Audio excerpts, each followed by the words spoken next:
जय माता दी। श्री दुर्गा सप्तशती पाठ तीसरा अध्याय। आज का विषय सेनापतियों सहित महिषासुर का वध। महर्षि मेधा ने कहा, महिषासुर की सेना नष्ट होती देखकर उस सेना का सेनापति चिक्षुर क्रोध में भर देवी के साथ युद्ध करने के लिए आगे बढ़ा। अब वह देवी पर इस प्रकार बाणों की वर्षा करने लगा मानो सुमेरु पर्वत पानी की धार बरसा रहा हो।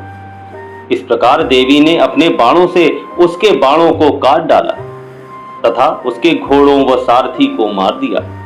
साथ ही उसके धनुष और उसकी अत्यंत ऊंची ध्वजा को भी काटकर नीचे गिरा दिया। उसका धनुष कट जाने के पश्चात उसके शरीर के अंगों को भी अपने बाणों से भीन दिया। धनुष, घोड़ों और सारथी के नष्ट हो जाने पर वह असुर ढाल और तलवार लेकर देवी की तरफ आया।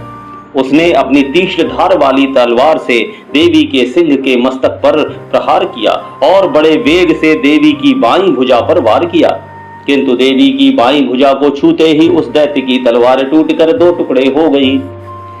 इससे दैत्य ने क्रोध में भरकर शूल हाथ में लिया और उसे भद्रकाली देवी की ओर फेंका। देवी की ओर आता हुआ वह शूल आकाश से गिरते हुए सूर्य के समान प्रज्वलित हो उठा। उस शूल को अपनी ओर आते हुए देखकर देवी ने भी शूल छोड़ा और महाअसुर के शूल के 100 टुकड़े कर दिए और साथ ही महाअसुर के प्राण भी हर लिए। चिक्षुर के मरने पर देवताओं को दुख देने वाला चामर नामक दैत्य हाथी पर सवार होकर देवी से लड़ने के लिए आया और उसने आने के साथ ही शक्ति से प्रहार किया, किंतु देवी ने अपनी हुकार से ही उसे तोड़कर पृथ्वी पर डाल दिया। शक्ति को टूटा हुआ देखकर दैत्य ने क्रोध से लाल होकर शूल को चलाया, किंतु देवी ने उसको भी काट दिया। इतने में देवी का सिंह उछलकर हाथी के मस्तक पर सवार हो गया और दैत्य के साथ बहुत ही तीव्र युद्ध करने लगा। फिर वह दोनों लड़ते हुए हाथी पर से पृथ्वी पर आ गिरे और दोनों बड़े क्रोध से लड़ने लगे। फिर सिंह बड़े जोर से आकाश की ओर उछला और जब पृथ्वी की ओर आया तो अपने पंजे से चामर का सिर धड़ से अलग कर दिया। क्रोध में भरी हुई देवी ने शिला और वृक्ष आदि की चोटों से उदग्र को भी मार दिया। कराल को दांतों, मुक्कों और थप्पड़ों से चूर्ण कर डाला। क्रुद्ध हुई देवी ने गदा के प्रहार से उद्यत दैत्य को मार गिराया। बिंदीपाल से बाष्कल को, बाणों से ताम्र तथा अंधक को मौत के घाट उतार दिया। तीनों नेत्रों वाली परमेश्वरी ने त्रिशूल से उग्रास्य, उग्रवीर और महाहनु नामक राक्षसों को मार गिराया। उसने अपनी तलवार से विडाल नामक दैत्य का सिर काट डाला और अपने बाणों से दुर्धर और दुर्मुख राक्षसों को यमलोक को पहुंचा दिया। इस प्रकार जब महिषासुर ने देखा कि देवी ने मेरी सेना को नष्ट कर दिया है तो वह भैंसे का रूप धारण कर देवी के गणों को दुख देने लगा।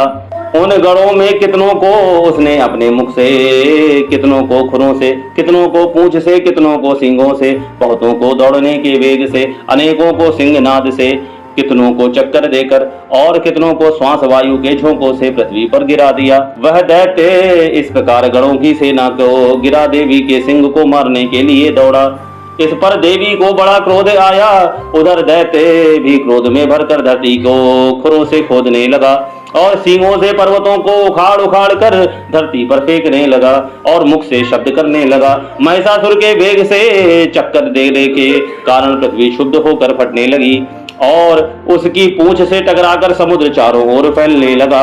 हिलते हुए सींगों के आघात से मेघ खंड खंड हो गए और श्वास से आकाश में उड़ते हुए पर्वत फटने लगे।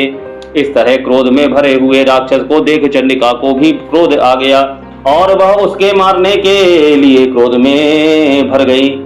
देवी ने पाश फेंक कर दैत्य को बांध लिया और उसने बंध जाने पर दैत्य का रूप त्याग दिया और सिंह का रूप बना लिया। और ज्यों ही देवी उसका सिर काटने के लिए तैयार हुई उसने पुरुष का रूप बना लिया जो कि हाथ में तलवार लिए हुए था। देवी ने तुरंत ही अपने बाणों के साथ उस पुरुष को उसकी तलवार ढाल सहित भीन डाला। इसके पश्चात वह हाथी के रूप में दिखाई देने लगा और अपनी लंबी सूंड से देवी के सिंग को खींचने लगा और गर्जने लगा। देवी ने अपनी तलवार से उसकी सूंड काट डाली तब राक्षस ने एक बार फिर भैंसे के रूप को धारण कर लिया और पहले की तरह चराचर जीवों सहित समस्त त्रिलोकी को व्याकुल करने लगा। इसके पश्चात क्रोध से भरी हुई देवी बारंबार उत्तम मधु का पान करने लगी और लाल लाल नेत्र करके हंसने लगी। और उधर बलवीर तथा मद से क्रुद्ध हुआ दैत्य भी गरजने लगा, अपने सींगों से देवी पर पर्वतों को फेंकने लगा। देवी अपने बाणों से उसके फेंके हुए पर्वतों को चूर करती हुई बोली, ओ मूढ़, जब तक मैं मधुपान कर रही हूँ तब तक तू गरज ले, और इसके बाद मेरे हाथों तेरी मृत्यु होने पर देवता गरजेंगे। महर्षि मेधा ने कहा। यूं कहकर देवी उछलकर उस दैत्य पर जा चढ़ी और उसको अपने पैर से दबाकर शूल से उसके गले पर आघात किया। देवी के पैर से दबने पर भी दैत्य अपने दूसरे रूप से अपने मुख से बाहर होने लगा। अभी वह आधा ही बाहर निकला था कि देवी ने अपने प्रभाव से उसे रोक दिया।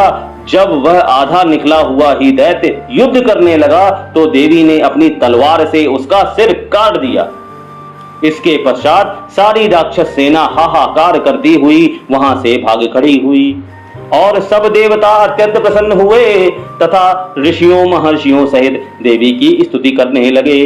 गंधर्वराज गान करने तथा अप्सराएं नृत्य करने लगी। जय माता दी, जय माता दी, जय माता दी।